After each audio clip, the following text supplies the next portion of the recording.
Sa ngalan ng Ama, ng Anak, at ng Espiritu Santo, Amen. sumainyo ang Panginoon. At sumayo rin. Mga kapatid, upang maging marapat gumanap sa banal na pagdiriwang, pagsisihan natin ang ating mga kasalanan. Sinugong tagapagpagaling sa mga nagsisisi, Panginoon, kaawaan mo kami. Panginoon, kaawaan mo kami. Dumating na tagapaganyayang ang mga makasalanay magsisi, Kristo, kaawaan mo kami. Kristo, kaawaan mo kami. Nakaluklukan sa kanan ng Diyos Ama para ipamagitan kami, Panginoon, kaawaan mo kami. Panginoon, kaawaan mo kami. Kaawaan tayo ng makapangyarihang Diyos, patawarin tayo sa ating mga kasalanan, at patnubayan tayo sa buhay na walang hanggan. Amen. Papuri sa Diyos sa kaitaasan.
Manalangin tayo. Ama naming makapangyarihan, itaguyod mo ang aming ginagampanan, alinsunod sa iyong kalooban, upang sa ngalan ng anak mong mahal, kami maging marapat magkaroon ng karagdagan sa aming paggawa ng kabutihan. Sa pamagitan ni Jesucristo, kasama ng Espiritu Santo, magpasawalang hanggan. Amen.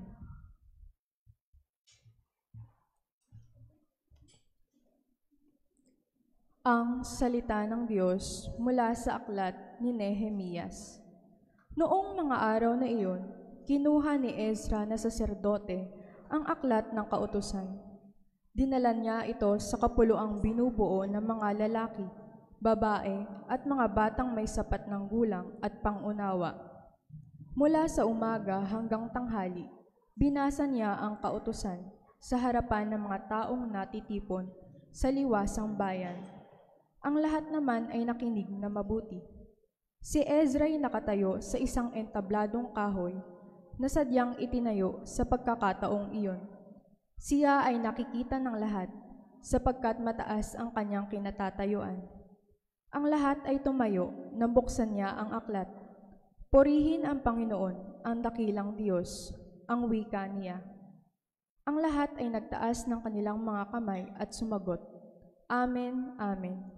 Pagkatapos, nagpatira pa sila bilang paggalang sa Panginoon. Binasa ng mga Levita ng maliwanag ang batas na ito ng Diyos at ipinaliwanag na mabuti ang kahulugan. Nang malaman ng mga tao ang mga dapat nilang gawin ayon sa kautusan, nabagbag ang kanilang kalooban, ano pat sila'y napaiyak. Ang araw na ito ay dakila sa Panginoon na inyong Diyos, wika ni Nehemias at Ezra at mga Levita. Nakikinig ang mga tao at umiiyak, kaya't sinabi nila, huwag kayong umiyak, wika pa nila. Umuwi na kayo at magdiwang, ang walang pagkain at inumin ay bahagi ng mayroon, sapagkat ang araw na ito'y dakila sa Panginoon. Ang kagalakang dulot niya ay magiging kalakasan ninyo. Ang salita ng Diyos. Salamat sa Diyos. Espiritong bumubuhay ang salita ng may kapal. Espiritong bumubuhay ang salitang may kapal. Ang batas ng Panginoon ay batas na walang kulang. Ito'y utos na ang dulot sa tao ay bagong buhay. Yaong kanyang mga batas ay mapagkakatiwalaan, nagbibigay ng talino sa pahat ang kaisipan. Espiritong bumubuhay ang salitang may kapal. Ang tuntuning ibinigay ng poon ay wastong utos. Liligaya ang sinuman kapag ito ang sinunod. Ito'y wagas at matuwid pagkat mula ito sa Diyos. Pangunawa ng isipan, yaong bungang idudulot. Espiritong bumubuhay ang salitang may kapal. Yaong paggalang sa poon ay marapat at mabuti, isang banal na tungkulin na iiral na parati. Pati mga hatol niya ay matuwid na kahatulan. Kapag siya ang humatol, ang pasya ay pantay-pantay. Espiritong bumubuhay ang salitang may kapal. Naway itong salita ko at aking kaisipan, sa iyo ay makalugod, Panginoon ko't kanlungan, o ikaw na kublihan kong ang dulot ay kaligtasan. Espiritong bumubuhay ang salitang may kapal.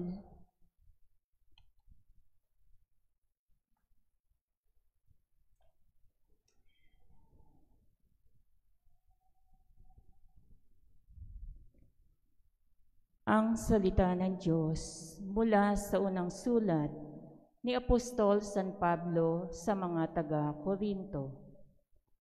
Mga kapatid, si Kristo'y tulad ng isang katawan na may maraming bahagi. Bagamat binubuo ng iba't ibang bahagi, iisa pa ring katawan. Tayong lahat, maging Hudyo o Griego, alipin man o malaya, ay bininyagan sa iisang espiritu upang maging isang katawan. Tayong lahat ay pinainom sa isang espiritu. Ang katawan ay binubuo ng maraming bahagi at hindi ng isang bahagi lamang. Kayungan lahat ang iisang katawan ni Kristo at bawat isa'y bahagi nito. Ang salita ng Diyos. Salamat sa Diyos.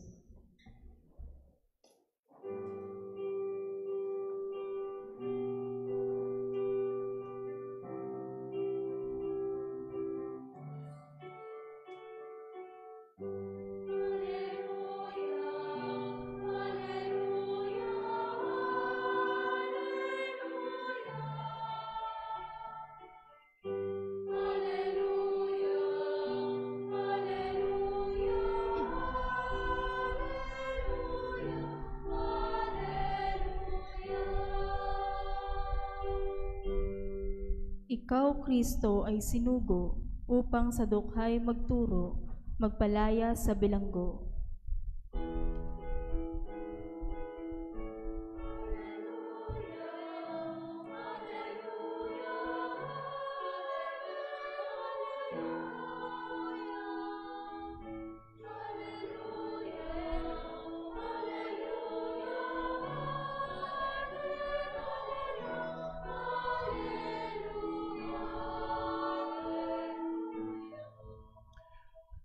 Sumainyo ang Panginoon. At sumayo rin. Ang mabuting balita ng Panginoon ayon kay San Lucas. Papuri sa iyo, Panginoon.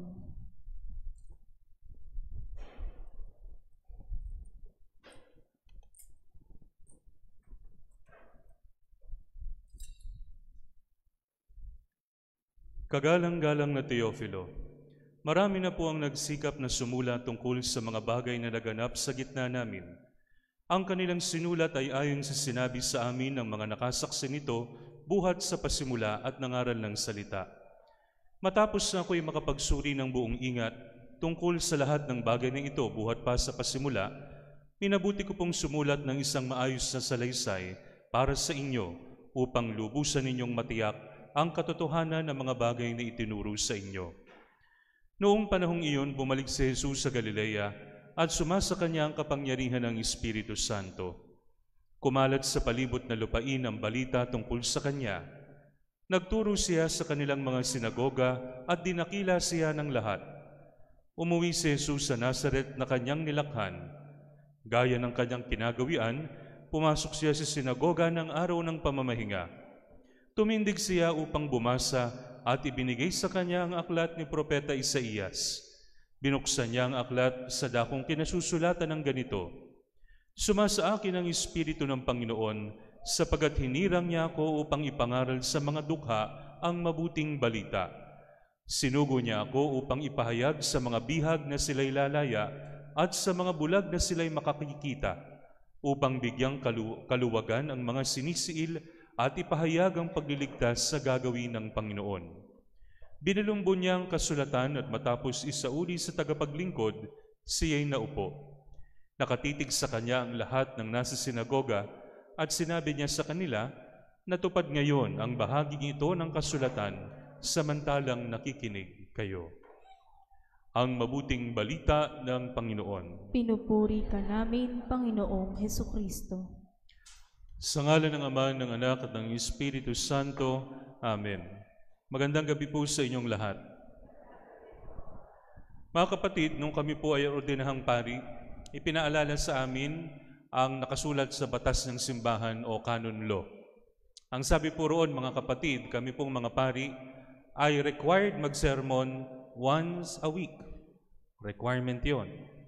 Once a week, and that day is Sunday. So ngayon, tsaka bukas. And it is recommended that we deliver a homily, recommended lang, hindi required, daily masses. Okay. Bakit mga kapatid mahalaga ang homilya? Bakit sa lahat ng mga misa, isang integral part ng misa ang homilya, lalong-lalo na sa araw ng linggo at kapag maraming tao? Narinig natin mga kapatid sa atin pong unang pagbasa na ang pari, pagkabalik nila sa lupang pangako sa Israel, ay kumuha po ng salita ng Diyos at binasa ito at ipinaliwanag mahigit kalahating araw. Kaya nyo ba yon?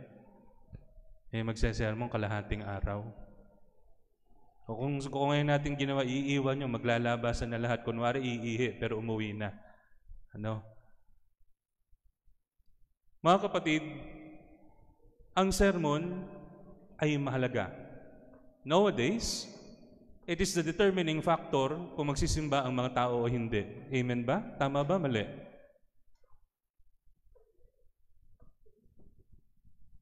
Tama. Para sa marami. Pero hindi ka nagsisimba para sa sermon. Handaan niyo yan. Nagsisimba ka para sa katawan ni Kristo at sa pagdalangin kasama ng mga mananampalataya.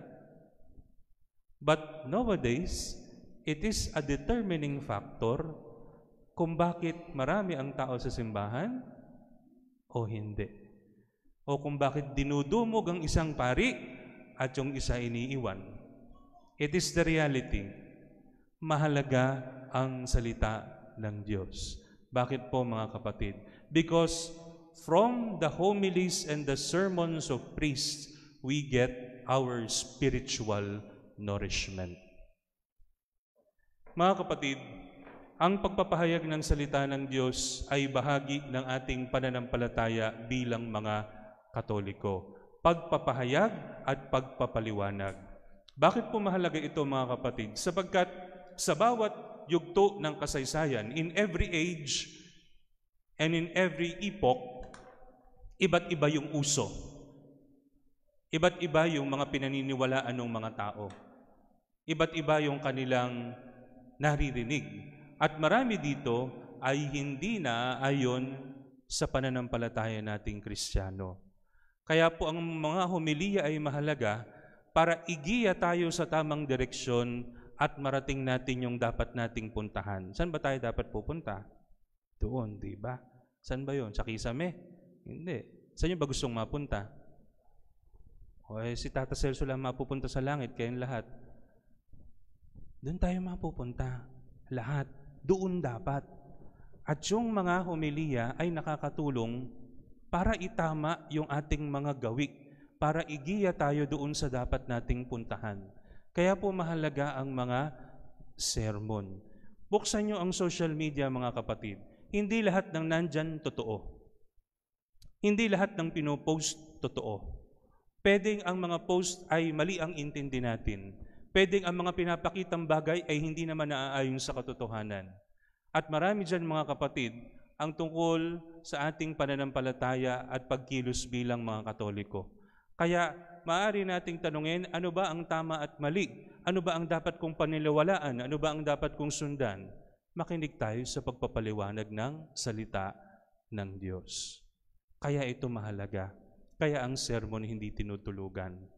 Pero mga kapatid, hindi ko rin po kayo masisisi kung may mga pagkakataon na kaming mga pari ay nagkukulang din sa amin pong duty to deliver a good and profitable homily. Hindi kami perpekto mga kapatid. May mga pagkakataon na maganda, may mga pagkakataon na hindi. Paano, Father, kapag hindi maganda ang homily, aalis na ba ako? No. Do not go.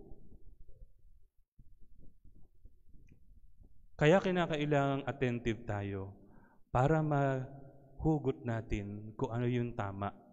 Para mahugot natin at makuha natin kung ano yung kapakipakinabang para sa ating pamumuhay bilang mga Katoliko. God uses imperfect instruments. Lahat tayo ay imperfect. Kasama na po ang inyong mga lingkod na pari. Pero hindi ibig sabihin na hindi pwedeng kumilos ang Espiritu Santo. Kaya po ang mahalaga, pakinggang mabuti at kunin ang tama. Pangalawa mga kapatid, ang mga ebanghelyong binabasa natin tuwing linggo at araw-araw ay binabasa sa buong mundo. Yung naririnig nyo ngayon ay naririnig ng mga taga-Japan, ng mga Katoliko. Yung naririnig nyo ngayon, naririnig ng mga taga-Indonesia. Yung mga naririnig nyong pagbasa ngayon ay naririnig ng mga tao sa iba't ibang dako ng mundo. At pare-parehong ipinapaliwanag ito ng mga paring nagmimisa. Mga kapatid, ipinapakita dito ang kaisahan ng simbahan bilang isang katawan. At yun po yung narinig natin sa second reading mga kapatid.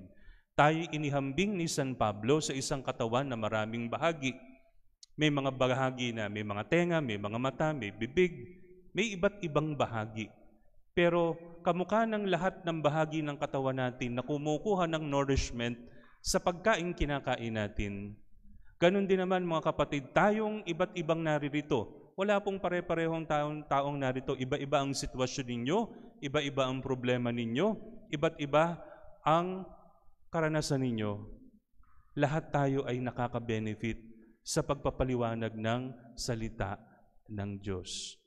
At makakatulong ang salita ng Diyos na ito sa ating buhay. Okay pa ba kayo? Okay pa? May mga kumakali-kalikot na lang kung ano-ano. Sandali na lang to.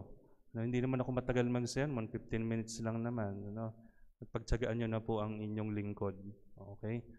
So lastly, mga kapatid, ang sabi po ng ating Panginoon sa ating pong pagbasa towards the end of the gospel, natupad ngayon ang bahaging ito ng kasulatan samantalang nakikinig kayo.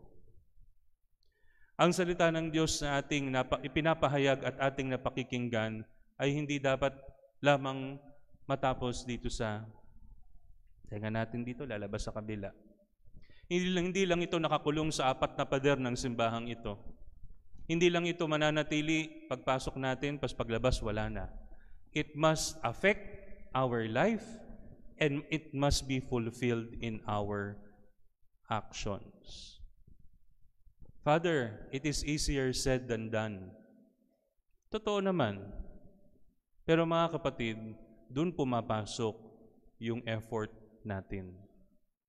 Doon pumapasok yung effort natin. Kahit gaano kaganda ang sermon ni Father at naiiyak-iyak pa yung iba. Halimbawa, may talagang magagaling mag-sermon. Halimbawa, si Bishop Sok, magaling mag-sermon yan. Yung iba, nakikita lang siya napapanood lang sa Facebook, umiiyak na dahil sa ganda ng sermon. Pero kung wala naman itong epekto sa buhay natin, wala rin. It must be fulfilled. Like what Jesus did. He fulfilled the will of God in His life, and we ask the Lord in this Mass to help us fulfill the Word of God in our own lives. Mga kapatid, ito po ang ating pagnilayan sa pagpapatuloy ng ating banal na misa. Sa ngalan ng Ama, ng Anak, ng Espiritu Santo. Amen. Pahayag natin ang ating pananampalataya. Sumasampalataya ako sa Diyos Amang makapangyarihan sa lahat, na may gawa ng langit at lupa. Sumasampalataya ako kay Hesukristo, iisang anak ng Diyos, Panginoon nating lahat. Nagkatawang tao siya lalang ng Espiritu Santo, ipinanganak ni Santa Maria Birhen, pinagpakasakit ni Poncio Pilato, ipinako sa krus, namatay nilibing, nanaog sa kinaroonan ng mga yumao, na may 3 araw na buhay na maguli, umakyat sa langit, naluluklok sa kanan ng Diyos Amang makapangyarihan sa lahat. Doon magmumulang paririto at huhukom sa nangabubuhay at nangamatay na tao. Sumasampalataya naman ako sa Diyos Espiritu Santo, sa banal na simbahang Katolika, sa kasamahan ng mga banal, sa kapatawaran ng mga kasalanan, sa pagkabuhay na muli ng nangamatay na tao, at sa buhay na walang hanggan. Amen.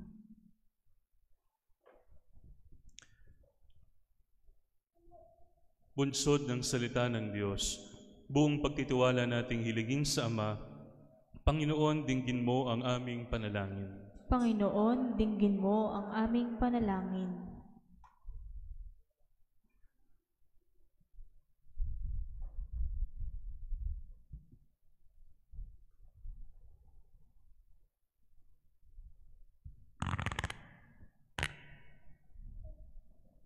Patuloy nawang hikayatin ng simbahan ang mga manlalakbay ng pag-asa na makinig at isabuhay ang salita ng Diyos. Dumalangin tayo sa Panginoon. Panginoon, dinggin mo ang aming panalangin. Isulong nawa ng mga namumuno at naghahangad mamuno sa pamahalaan, ang pamahalaang inaangat ang mga dukha at salat. Manalangin tayo sa Panginoon. Panginoon, dinggin mo ang aming panalangin. Ugaliin nawa nating mga misyonero ng pananampalataya na makinig at magbasa ng salita ng Diyos upang ating maibahagi. Dumalangin tayo sa Panginoon. Panginoon, dinggin mo ang aming panalangin. Magkamit nawa ng kagalingan ang mga may sakit at kagaanan ang mga nabibigatan. Dumalangin tayo sa Panginoon. Panginoon, dinggin mo ang aming panalangin. Sikatan nawa ng walang hanggang liwanag ang mga tapat na yumao. Dumalangin tayo sa Panginoon. Panginoon, dinggin mo ang aming panalangin. Sa katahimikan ng ating puso, itaas natin sa Panginoon ang ating mga sariling panalangin. Hinihiling namin ito sa pamamagitan ni Kristong aming Panginoon, magpasawalang hanggan. Amen.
Manalangin kayo mga kapatid upang ang paghahain natin ay kalugdan ng Diyos amang makapangyarihan.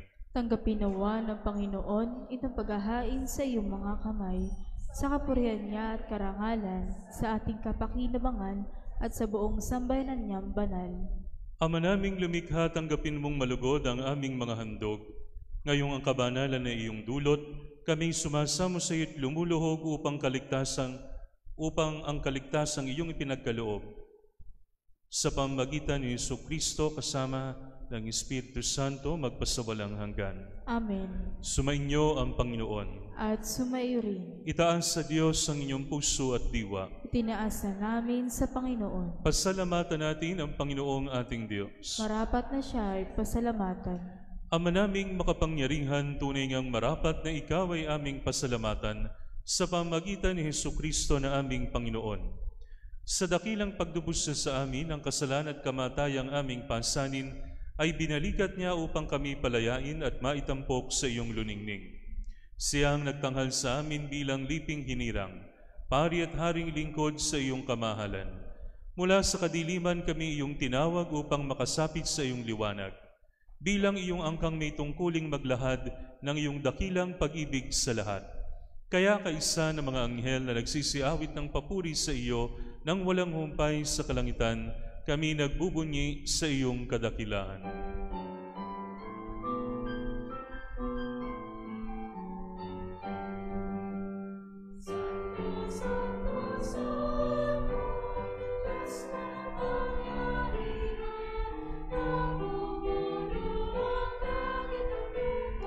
Ng kaluwalhatian mo, Hosanna, Hosanna, Hosanna,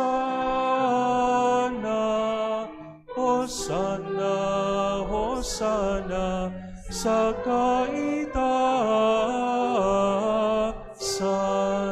Pinagpalang na paririto sa ngalan ng Panginoon. Hosanna, Hosanna, Hosanna, Hosanna, Hosanna, sa kaitaasan.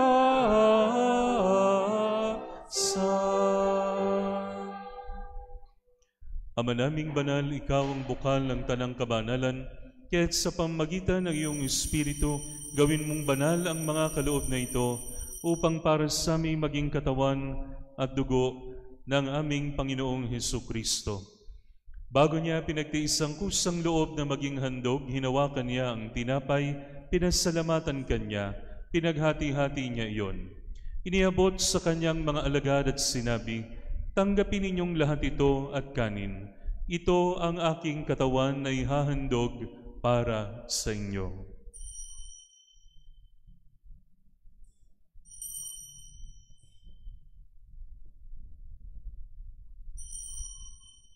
Gayun din naman nung matapos ang hapunan, hinawakan niya ang kalis, muli kanyang pinasalamatan. Iniabot niya ang kalis sa kanyang mga alagad at sinabi, "Tanggapin ninyong lahat ito at inumin. Ito ang kalis ng aking dugo, ng bago at walang hanggang tipan. Ang aking dugo na ibubuhos para sa inyo at para sa lahat, sa ikapagpapatawad ng mga kasalanan. Gawin ninyo ito sa pag-alala sa akin."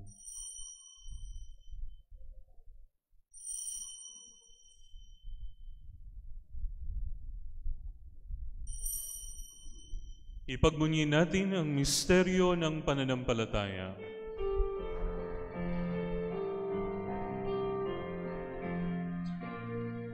Si Kristo ay namatay, si Kristo ay nabuhay, si Kristo ay babalik. Sa wakas, sa wakas, sa wakas ng panahon. Ama, ginagawa namin ngayon ang pag-alala sa pagkamatay at muling pagkabuhay ng iyong anak. Kaya tiniaalay namin sa iyo ang tinapay na nagbibigay buhay at ang kalis na nakakaloob ng kaligtasan. Kami nagpapasalamat dahil kami iyong minarapat na tumayo sa harap mo para maglingkod sa iyo. Isinasamo namin kaming magsasalo-salo sa katawan at dugo ni Kristo ay mabuklod sa pagkakaisa sa pamamagitan ng Espiritu Santo. Ama, lingapin mo ang iyong simbahang laganap sa buong daigdig. Puspusin mo kami sa pag-ibig kaysa ni Francisco na aming Papa, ni Dennis na aming Obispo at ng Tanang Kaparian. Alalahanin mo rin ang mga kapatid naming nahimlay nang may pag-asang sila'y muling mabubuhay, gayon din ang lahat ng mga pumanaw. Kaawaan mo sila at patuloyin sa iyong kaliwanagan. Kaawaan mo at paging dapatin kaming lahat na makasalo sa iyong buhay na walang wakas, kaysa ng mahal na Birheng Maria na Ina ng Diyos, kaysa ni San Jose, kaysa ng mga apostol at lahat ng mga banal na namuhay dito sa daigdig ng kalugod-lugod sa iyo. May pagdiwang nawa namin ang pagpupuri sa ikararangal mo sa pamamagitan ng iyong anak na aming Panginoong Hesukristo. Sa pamamagitan ni Kristo, kasama niya at sa Kanya, ang lahat ng parangal at papuri ay sa iyo, Diyos Amang makapangyarihan, kasama ng Espiritu Santo, magpasawalang hanggan.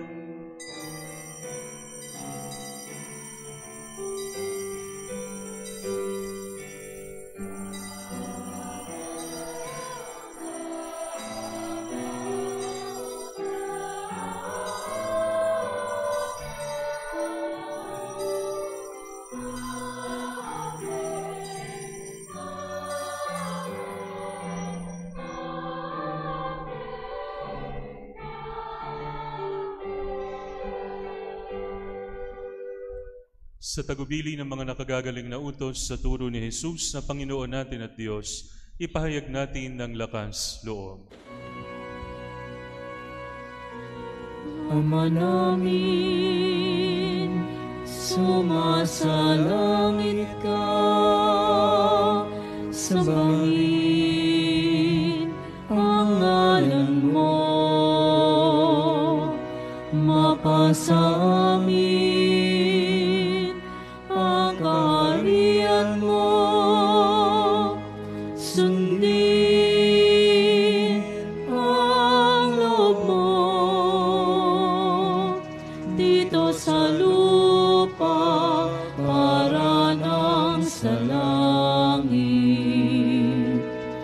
Bigyan mo kami ngayon ang aming kakanin sa araw-araw,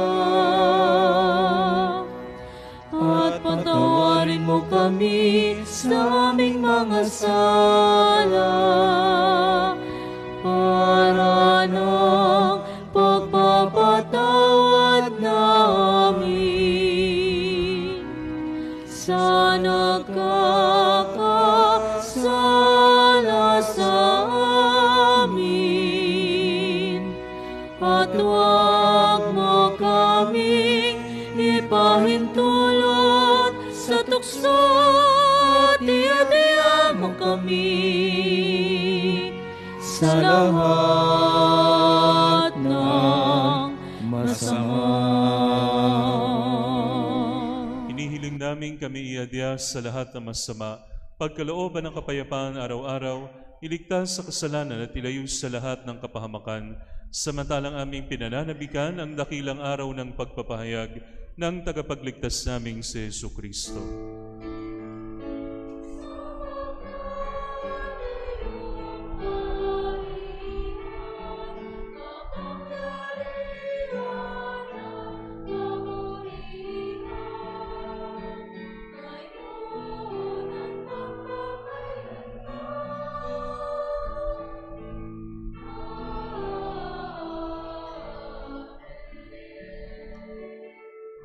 Panginoong Hesukristo, sinabi mo sa iyong mga apostol, kapayapaan ang iniiwan ko sa inyo, ang aking kapayapaan ang binibigay ko sa inyo.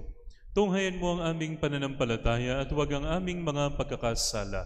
Pagkalooban mo kami ng kapayapaan at pagkakaisa ayon sa iyong kalooban, kasama ng Espiritu Santo, magpasawalang hanggan. Amen. Ang kapayapaan ng Panginoon ay laging sumainyo. At sumayo rin. Magbigayan kayo ng kapayapaan sa isa't isa.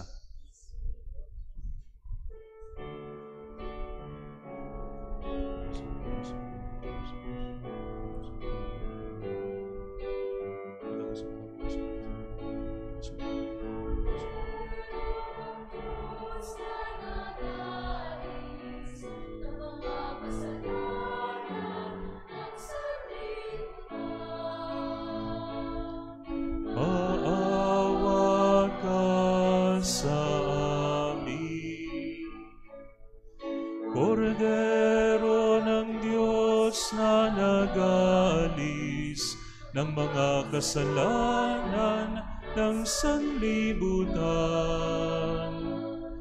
Maawa ka sa amin. Agnus Dei qui tollis peccata mundi, dona nobis pacem, dona nobis pacem, dona nobis pacem.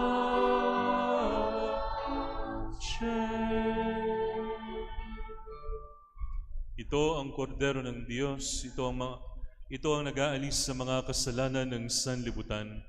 Mapalad ang mga inaanyayahan sa kanyang banal na piging. Panginoon, hindi ako karapat-dapat na magpatuloy sa iyo, ngunit sa isang salita mo lamang ay gagaling na ako.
Manalangin tayo. Ama naming mapagmahal, ipagkaloob mong sa aming pakikinabang sa iyong kagandahang loob na bumubuhay, lagi nawa naming maikarangal ang iyong pagpapalang sa aming ibinibigay. Sa pamagitan ni Jesucristo kasama ng Espiritu Santo, magpasawalang hanggan. Amen.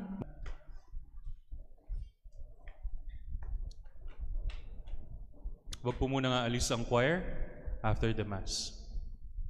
Sumainyo ang Panginoon. At sumayo rin. At pagpalain kayo ng makapangyarihang Diyos Ama, Anak, at Espiritu Santo. Amen. Naiyalay ng banal na misa, humayo kayong taglay ang kapayapaan ni Kristo. Salamat sa Diyos.